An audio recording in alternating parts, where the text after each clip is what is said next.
Let's now discuss the impact of consolidation on security. And Ray, I hear security experts saying that system complexity and legacy systems are the single greatest challenge for effective security controls. Would you agree?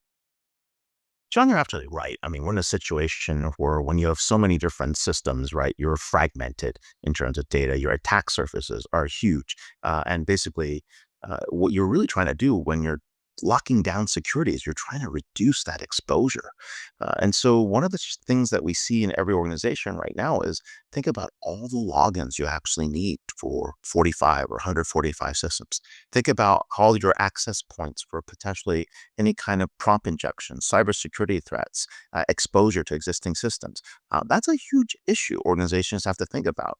And so when you have that much exposure, and that many attack points, you really want to think about reducing system complexity. And that's one of the top rules CISOs think about, how to reduce system complexity and how to reduce attack surfaces. So one would think system consolidation would exactly, to your point, help reduce uh, the attack surface and make organizations a harder target. How can system consolidation help with other security controls? What else comes to your mind? Yeah, and so what actually happens in these other security controls is we have to think about the management, right? How much we actually have to do in terms of, maintaining those systems, testing those systems. You also think about what you have to do with data and data exposure. That's one of your biggest risks. Where's that data? Is it kept in? If you have PII, your private data, how do you actually make sure that that's masked, that's hidden? Are you using the same type of approach with all your different systems? The answer is usually not.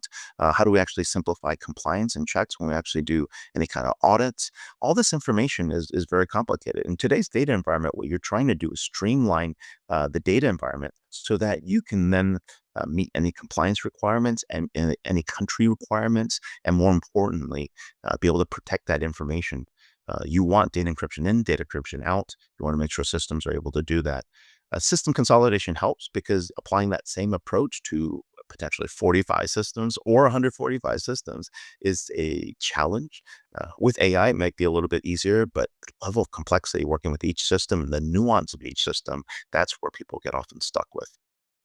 Now, Ray, I'm going to ask you a question which is very near and dear to me, being in human capital management for years and also being part of Dayforce, which is a people platform. Uh, Thinking about protecting data, which is at the heart of more security and privacy programs. How does less complexity help with this goal? Yeah, it's a great question. And what we often see with the complexity equation is really the types of data and the granularity of data. And so you really only want to be able to make sure that the right people at the right time have access to that data and that information. And so if you can't manage that equally across your different applications to date, and now you have to go figure out how to do that with even more applications, it becomes important. The privacy of data is also happening, especially with your encryption methodologies. And the encryption methodologies are different in a lot of systems. And so when you bring that data together and then you bring it back in and then you want to bring it back out again, you have to think about, are you actually doing it at the right level? And that's where areas around role-based security, areas around your system level security come into play. What we're most worried about, especially given that the sensitivity of HR data, is our ability to encrypt data at the same level. And that encryption isn't easy to do. And of course, once again, trying to make that consistent across the different systems creates a lot of exposure, creates a lot of risk.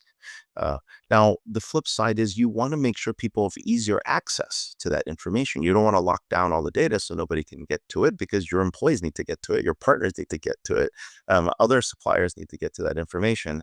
And so the more we can actually make it easier for the right actors to have access and to keep out the bad actors on the access, that's what we're trying to do on the security side.